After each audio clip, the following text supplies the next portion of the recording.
What I want to talk about today is kind of the big picture of IIoT, or Industry 4.0, and do it in the context of what we've heard as the third wave.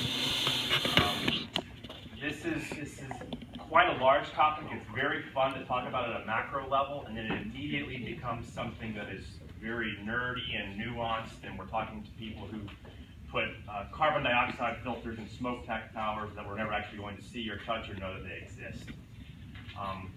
So I'm going to today talk kind of high level about what these concepts are. The best part about some of this stuff is that they actually map kind of at least the challenges people are facing, map quite well to the connected home, to the smarter cities environment. But yet it's a very different audience, it's a very different focus, and then ultimately how they solve these challenges look a lot different.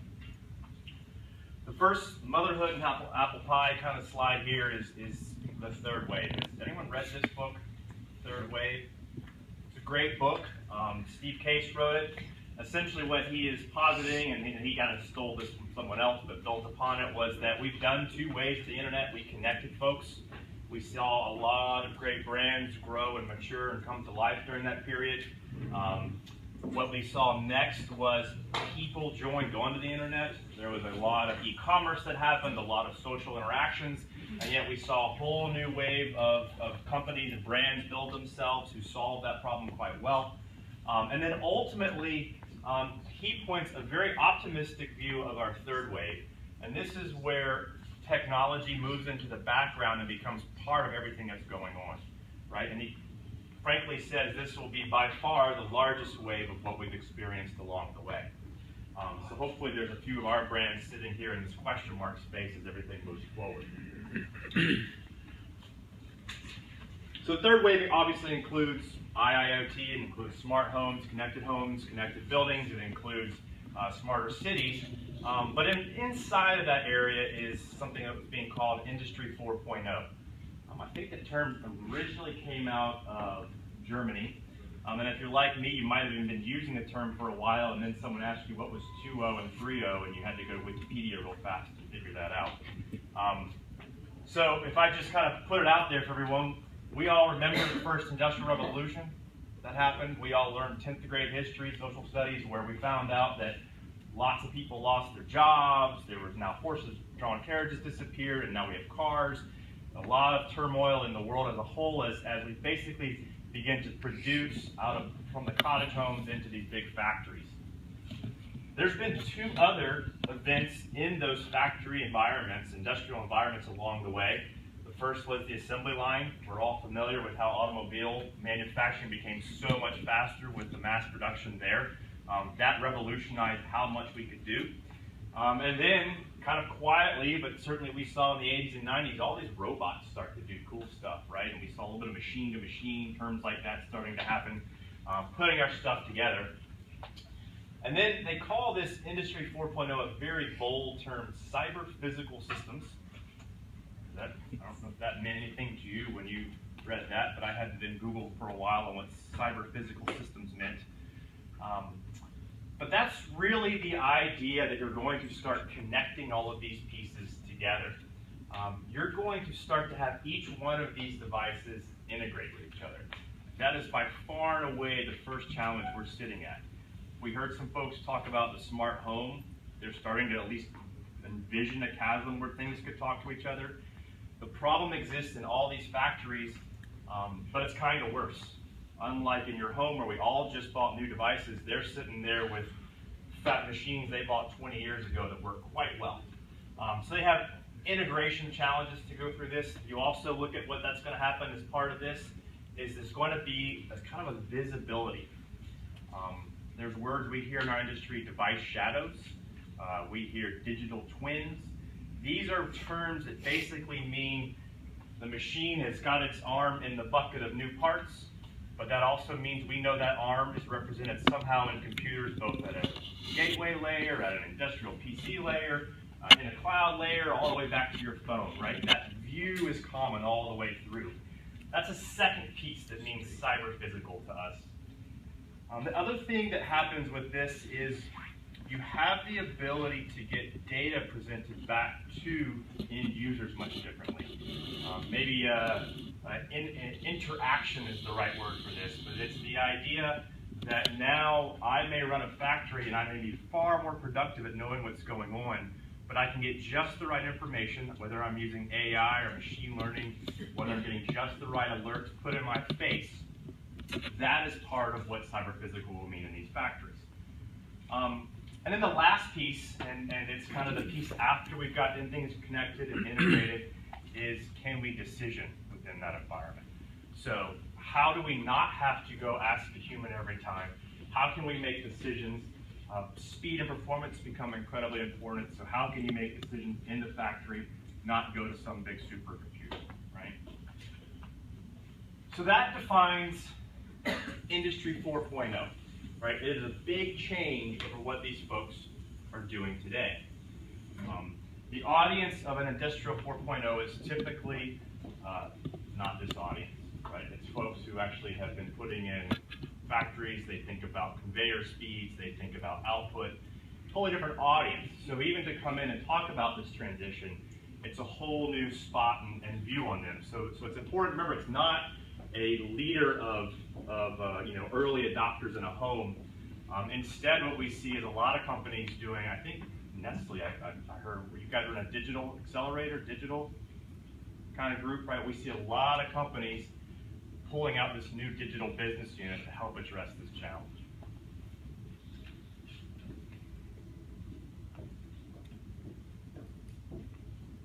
They click, it works. Technology stuff. So I want to try to put IIoT in a little different light than how we typically look at IoT products. The first thing that we all usually see with IoT is we think about the end user, especially in a smart home. We think about bringing this device into our home. We're going to delight somebody. They're going to be more productive. They're going to be able to turn their heat off from far away. They're going to be able to cook the right way. We think about that end user delightful experience. With IIoT, people who are going to get, or the entities who are going to have return on investment actually is a bit larger. There are many, many vendors, and usually ClearBlade is our customers, often these vendors, that are looking at an IoT product not as just something to make their end users happier, but they're actually looking at it to help them achieve a couple new goals. And in the font, looks like we didn't install the font correctly here. But what happens is they basically can take their traditional products, the kilns that fire every one of these coffee pots, right, are made by industrial kiln companies that run 24 hours a day and can cause all kinds of outages and problems, and money can be lost if they're not maintained correctly. There is just making this product that already exists in the world today more connected so that it's better maintained has a huge ROI.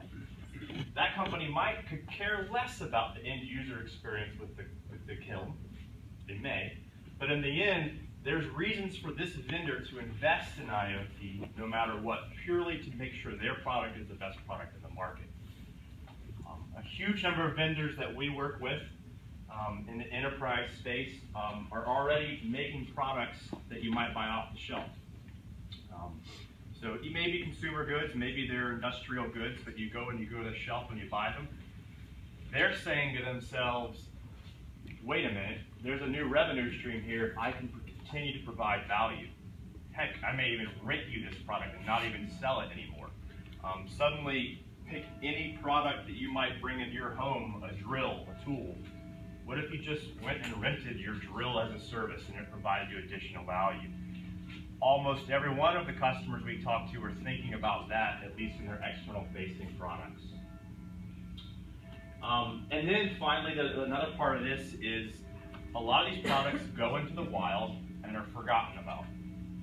Most of the vendors have no idea who their customers are. Their best hope is that you filled out that registration card, that you opened the box that fell on the floor. I haven't filled out one since I was years ago when I really was into some soft video games. But other than that, nobody fills that stuff out. So how do you even go back and sell to those customers again? How do you let them know you made a new tool? How do you let them know that they should buy the right filter to replace inside the vacuum versus the one you found online that comes from who knows where, right? How do you engage that? So there's a lot of revenue opportunity. And then the third piece is there's actually a broader ecosystem. This is the most interesting and newest one that we're experiencing. Is there are a lot of cool IoT solutions. There are a lot of cool vendor IoT solutions. The problem is when you go in and put 5 of these solutions into one spot, there's a lot of productivity lost because they have to go between them all, right? It's a real challenge for these companies, especially people that are building ecosystems where they want to be best of breed. They're selling the fact that they're leading the way. We heard it mentioned about the home, but it's even more true when you're talking about a warehouse or you're talking about simply maintaining an airplane. We call the car a device. To us and our customers, the car is about 10,000 devices even before it's made, right? And shoot, once it gets off the line, all those 10,000 devices are still talking, and now we're going to engage in monetization strategies and ad strategies. It is a huge ecosystem and a huge challenge not to pull those together. Interesting thing about IIoT is it's not just the latest BLEs and we can't rely on specs. Instead, we're going and we're retrofitting a bunch of 20-year-old machines to go back and talk a 30-year-old or 10-year-old protocol like SOAP. So we have a lot of missing gaps along the way. What's interesting, though, is if you can solve this problem, you can add a whole lot more value. Let's just take a building, for example. If we can integrate the solutions in there, right? The obvious, the heating, the security, maybe the alarming models, and maybe just access to certain facility areas. You bring those together and you think about the value prop this means. It means you can walk through one door and it will know all the other future activities you might want to take care of and alert you accordingly. You go to the front door, it knows that you came through. It knows that you live on the 31st floor, so it calls you the elevator that you would be for you, right? All this stuff of pushing buttons, that stuff just fades into the background. So that's pretty exciting, and then you go a little further, you think, what about all the data that gets trapped inside that ecosystem? What about the external? What about emergency management services? Why aren't all these things tied in? Right now, we're connecting and manually tying the dots between people. So what I love about IoT and industrial IoT is how big it starts to see and how many more people get ROI on it. Certainly it's a challenge, but there's a lot of people who are interested. So I mentioned I was an electrical engineer. I can't help myself but get a little nerdy every now and then. And I just wanted to paint a picture of a few examples of where this happens. You talk about lighting. You might have Zigbee-based light bulbs. You turn off and on with your app. What happens, of course, you talk to a gateway in your house, right? Some sort of device handles those conversations coming together. And of course, you go to the cloud to do things. And in the end, you can come back and you can actually see that information on dashboards and such, right? 4 nice, pretty layers when we look at that solution. We see it again if we take a much kind of back office, something we don't even know that goes on, would be like the building chillers and stuff installed by Johnson Controls. They go in, they put these honking machines in. They're probably made up of hundreds of devices inside of them, but they look like a chiller. They talk to monitors, again, this middle tier local layer, this edge layer. They go up to industrial servers. Maybe they're in the cloud, maybe they're in Johnson Controls Enterprise, who knows? And then ultimately you have kind of this enterprise, we're pumping it back into the old systems of record. The reason why SAP makes billions of dollars a year, the reason that IBM makes billions of dollars is all this legacy software that keeps these businesses going. So we see, what I like to at least pull out of this is this nice 4-layer stack. And that's how we can understand it, right? So this is how industrial IoT gets presented. This is how people who are trying to solve this problem look at it out of the gate. And if I blow that out a little bit sideways, suddenly if I would, these companies that are doing this, they think to themselves, well, this is very doable. We can go and we can connect our kiln, we can connect our pump, we can connect our building. But when they sit down and try to dig into it, there's a whole lot of questions that come up. And these are folks that aren't in our world where they're sitting and they're seeing these solutions come up and they're being built together one by one. To them, BLE is Zigbee, they're all the same, right? They're not even attempting to understand that stuff. So there's massive amounts of confusion of what do we do, how do these things talk, and then unlike your home where we can generally assume it's somewhere between 60 and 80 degrees, hopefully, they sit there and say, well, we're going to put it on a shipping container, and yeah, we could go to the North Sea, but we could also go across the equator, so yeah, the temperature could change a little bit, and there's salt and all these other things. So how do you begin to address that challenge? Then these folks have been running factories or they've been running transportation businesses. They haven't been thinking about how do I cloud scale, right? Google just kind of came into their world. They enjoyed it, but they haven't thought about how do they cloud scale once these things are all connected. And then once they start rolling through there, what do we move the data around with, right? Everyone seems to like REST, but boy, it seems like we're going to make a lot of REST calls and that kind of stuff. So they have to understand and make pretty big decisions that are real consequential. And then, of course, they can't turn off the systems that run their world. Unfortunately, a lot of those are proprietary. They're locked down. How do you engage those systems? And then we all would be remiss if we didn't always think about security concepts, right? So, we basically took a guy who was all excited, and the team was ready to go. The digital accelerator, or whoever the group was ready to get started in IoT, and suddenly they said, whoa, we don't know what we're doing. So then they study for a little while, and they answer some of these questions, and then they get thinking about all the things that can go wrong, right? It's one thing just to make it work, but now we have to deal with the fact that we're being attacked all the time. We have to find out that Amazon clouds do go down every now and then for 4 hours at a time. We do have to worry about that. We don't want our drill data on every customer being stolen. It's kind of proprietary to know where you've been for the last 20 years with your drill. And so there's just a lot of things to then go back and even layer on top of each one of these solutions. So while there's a ton of opportunity, there's a lot of folks who are basically a little bit paralyzed in how they attack this problem.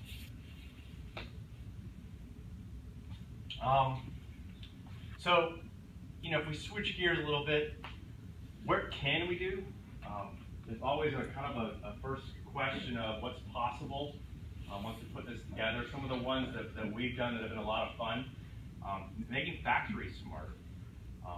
Nice, closed, safe environment of let's go in and find out where all our materials are in the factory. The use case that we did was they actually wanted no interfaces. They wanted to come in and make all of their work orders automated and move to the system and know where they all were in real time. Today, most factories don't know the status of a work order. So if you bought something and you called them and said, hey, what's the status? All they have is the last time we saw it, we put it into the factory and we hope it comes out in 2 days. It typically does. So they track things in real time. Job sites, a lot of time gets wasted with tools being stolen, materials not being in the right spot. We went and put 40 sheets of drywall in floor 2 instead of floor 5. Well, we went and ordered it 6 more times and it went to the wrong place every time. We never got the work done. Questions like, has the cement finished setting? Well, we can send the guy in there to check it every time. We can do the gram, or we can put a sensor in and automate the workflow. So there's a lot of ways that connected job sites get interesting. Biometric identification, big words for things like recognizing you based upon your photo, facial recognition, or fingerprint. If you think about what you can do with that, there's a lot of ways right now where we pull out an app and we hit buttons to engage what's going on. Maybe that doesn't need to happen. Maybe it's just simple facial recognition and you move through the process. That's where we're doing some interesting things. Other ideas for what's going on with like real-time inventory. If you make airplanes, you spend a lot of money making airplanes. You work very hard to make sure that everything is done exactly right, because there's kind of consequences when airplanes aren't put together well. So how do you do that? Well, you make sure that each task along the way has the exact right number of dry goods. That means I pulled 5 screws out for doing this task, and I got just this right tool, and it was Aaron who did it. So you have complete accountability, complete traceability about what was used and what tool. And then you know it got put back because it turns out leaving a drill inside the jet engine is almost as bad as putting it together wrong. So there's lots of opportunities there just to basically automate and make things better and more tracked along the way. Talk about some of the other ones, I'll keep going. But those are all kind of use cases that live outside of our day-to-day. It's much easier for me to visualize engaging with an Alexa than it is for me to talk about how you might go and order new screws or new fasteners using an Alexa inside your factory, right? Same technology, but being brought to a very different place. I can go even deeper. I love talking protocols and really, really nerdy stuff. What's interesting here is the challenge of the layers that we saw. We talked about the things and devices, talking Bluetooth and ultra-wideband, firing at high rates of speed. How do you get that gateway layer to move the data back successfully to a server-side cloud layer, right? And that processing that application. The idea that you need to be able to track all of your tools while you're local when the cloud goes down. How do you solve that problem? And then where do you send it to? Does it need to go to Watson? Does it need to go to Amazon? How do you connect and route that data to the right spot? There's different constituents, consumers, folks who want that information, and then ultimately an iPad. There's few things more hilarious than seeing the IoT guys go to the job site. We have on all new boots, we have on brand new flannel shirts, our hats are clean, and we're walking around with iPads as if we know what we're doing. But that's a new constituent of this overall ecosystem, and the value is you have the right people in the right spots with the right tools. Another was this factory, the idea that they actually wanted no new user interface. They had no interest in seeing the data any differently. All they wanted was this one little record that said my new work order in J.D. Edwards that only lives behind my firewall must be 2 days newer, must be real time, right? You think about the investment here of all this new IoT technology only just to get better quality data in a system we already have. And it's massively valuable to them. And that means ultimately then that they're able to use new technologies like RAIN RFID, and they're able to pump that information. And in every one of these use cases, what's interesting is there always this is analytics sitting out here. A lot of these solutions have no idea what they're going to do with their data. To be honest, they don't even know what data they're getting, right? Part of that problem is they at least got to get it in the front door before they can even understand it. So in every use case, it's solve the problem, and let's just start building up data so we can understand it and work with it. Last little example here. This one's actually done with a partner of ours, client of ours. The company makes 72% of the world's automatic doors. If you were to ever look at the logo and see that logo there, you would see it for the rest of your life. It's actually quite annoying to know that they have this market locked up like this.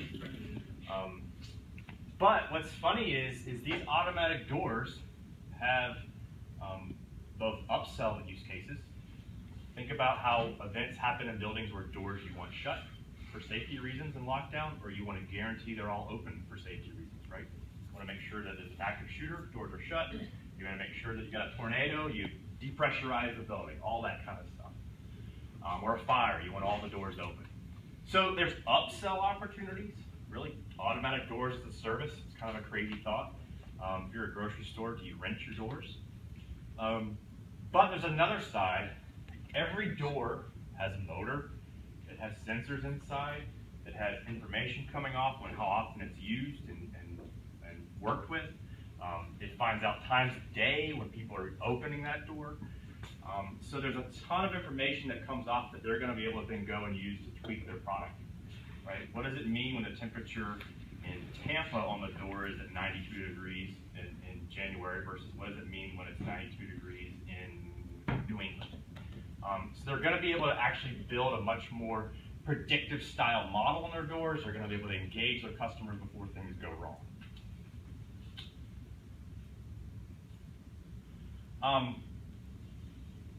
That's industrial IoT. I probably could talk about industrial IoT for like for days, I suppose. Spend a lot of time doing this. I kind of wanted to end with how does a group like this kind of even begin to think about IIoT and what does it go with? Some of the requirements that we see, and actually it was echoed already today with the conversations we had, there's a definite need for expertise in a vertical domain. What that's a big word for is you better understand building automation, Johnson control protocols, if you're going to go do building automation. Or you better understand dots on a map, positioning math, if you're going to go try to make dots on a map tool. That's important. That expertise is how you build credibility into these groups that really aren't coming from the same spot we are with IoT. The other side of that is for industrial IoT, you can't forget about the back IT offices that have been there for years and years and years. As a matter of fact, it's a bit offensive when you go in without the ability to understand, we're going to use Oracle. I know Mongo is cool, but Oracle is what we do here. You have to go in and understand how the existing IT processes work. Other side of that is there's no end to the things you have to constantly learn. Constantly chasing what are the protocols, what are the security models. This is a never-ending battle for probably all of us, whether you're in the home or in industrial. You constantly have to be keeping up to date, expanding what you're capable of, and then ultimately talking this integration story. Because if you're going to wire up a factory that has 30 years of different technologies mixed in, bolted onto the side, you have to be ready to talk the integration story from front to back, from old to new. And the last piece of this, and this is really the piece that to me I love reading about. A good article today in Business Insider that was talking about this, at least this acceptance of digitalization. This is really now what I see as driving IoT. You see these new groups within companies that have been doing core product industrial-like activities, making things and widgets and digging and mining. They've been doing all this, and now they've brought in a whole new group, a whole new view on this world to digitalize their business. This is a great step in the maturity of these businesses to really understand how they're going to do IoT, how they'll do mobile, how they'll do analytics. These are the groups that are going to tie this stuff together with IT. I think that's me. Awesome. Thank you. Anyone have any questions for Aaron before we Could you talk more about the new business model stuff? Sure. So when I talk to companies that make one good product, right? They make a smokestack filter for nuclear and coal power plants. What they want to be able to do is they want to know exactly who their customer is, and they want to upsell services. Right? Today they don't know who maintains these things. They want to upsell new parts and maintenance models. So really, in a lot of these products, there is a tremendous opportunity of revenue they're not capturing today of purely just maintaining their products, even though they're the experts, right? But usually the revenue for maintaining these products is not the manufacturer, it's some third-party companies that have that revenue, right? You're right, except for the fact that they would love to have that revenue. They would love to be involved in that relationship. But that's a services business. You're totally correct, but that's why they have warranties. That's why they have these models. They're happy to go do those different models. In all these cases, they're looking to upsell new services on top of what they've been doing. Right. So at least a little bit of the challenge I've seen in that is you've got to get your dealer network or your service network kind of on board. So they typically, at least the one that we did just a few weeks ago, it is about empowering their dealer network better, right? Their dealer network is using off-brand filters. Their dealer network arrives 3 weeks late to change out something that basically means the factory's been down for 3 weeks. So they're trying to engage the product and empower their dealer network to use their branded pieces and consumables and to better serve that filter and that pump. Have you seen anyone do it well?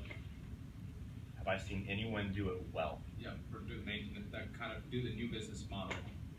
Take a manufacturer, introduce The most exciting one I see is that door one that I talked about, in terms of we actually have enough information to do things.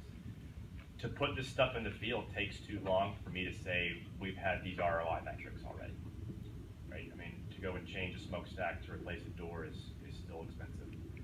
We have seen some interesting things with machines on factory floors. But yet again, they're trying to get rid of outages that happen 9 months out. So I'm not necessarily claiming victory over those either.